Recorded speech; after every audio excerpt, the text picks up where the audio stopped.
Welcome to this edition of Broken Arrow in Motion Take 5. I'm City Manager Michael Spurgeon, and thanks for joining us.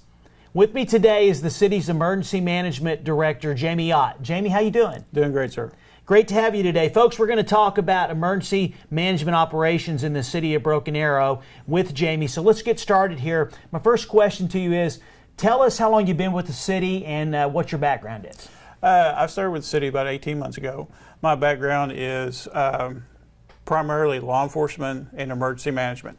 I've been involved in emergency management for over 25 years, and it's work that I really enjoy. So you live in Broken Arrow, don't you? I live in Broken Arrow. I've lived in Broken Arrow for over 30 years. This is home, and this is where I raise my kids, and I'm working at home. Well, we're glad to have you. You have done a great job for the city. When you started when? Back in December of 2016? Yes. So how do you like it so far?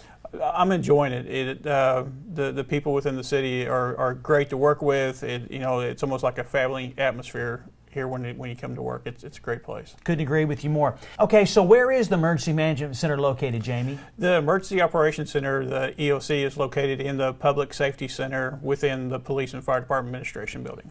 So you had an office there, but we also have the Emergency Management Center as well? Correct. The Emergency Operations Center and the Emergency Management Office is located in that building right in with the Police and Fire Administration. Okay, so during a disaster, what do you do for the city whenever there is a situation that we have to activate the EOC? I understand this, but I think it's important that we take just a minute and explain to folks whenever there is a natural or man-made disaster that happens, exactly what type of mode do we go into and what is your role?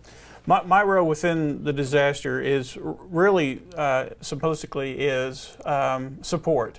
When we're in the disaster mode, I am supporting the police, fire, and the public works department in whatever they may need in supporting that disaster. Because a lot of times after a disaster event, all of our resources are used. And then I start reaching out to our other partners within the county and within the state, and if needed within our federal partners, and bringing in other resources and subject matter experts to help us go through the disaster process. Well, I know one of your top two priorities, one of them is building relationships with the partners that are critical and essential whenever there is a disaster, both in when you're in the middle of the disaster, then when you're in the recovery or the cleanup. So who are some of those partners that we work with on a regular basis if the need arises? After disaster and recovery, we're working with our ministerial alliance groups. We're working with our local churches, Red Cross, Salvation Army, Small Business Administration.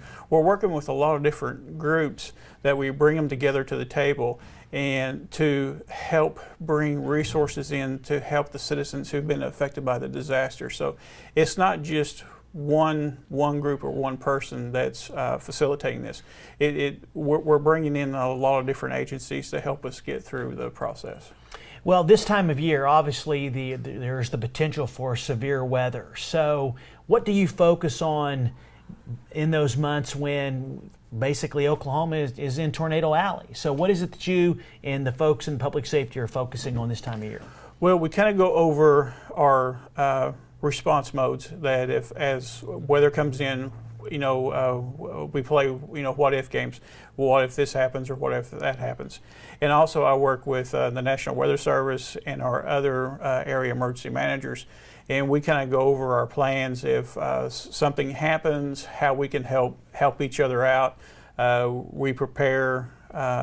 We start sending out preparedness messages to our citizens saying, hey, it's that time of the year, we need to get ready for severe weather and be alert, because this time of the year we never really know when severe weather is coming.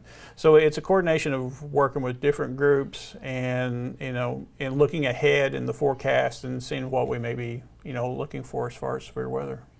Well, we have a new segment with the police department called BA50, and also known as the Peel and Cook Show. And actually, you've been a part of the first two segments. So tell me a little bit, and the public a little bit about your involvement in those first two segments.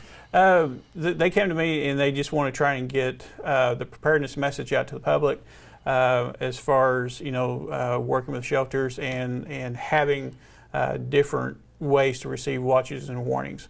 And it's really kind of just working with them. It's getting that message out there of hey, severe weather's here. We're in that time of the year, and we need to start, when we're out doing our activities, having our eye to the sky, and, paying attention to the weather as it comes up. So, that's some good information that, it's just having people be ready for, what spring may bring us. Well, that's about all the time we have for this edition of Broken Arrow Motion Take 5. I wanted the folks in the community to meet Jamie because he's on the job sometimes 24/7 if there's an event, and I'm very appreciative of the job that you're doing. Anything you'd like to finish up with? No, sir. Just everyone be ready for our spring. Well, that's all the time we have for this edition of Broken Arrow Motion. I want to thank Jamie for coming on. Until next time, take care, and I look forward to seeing you around town.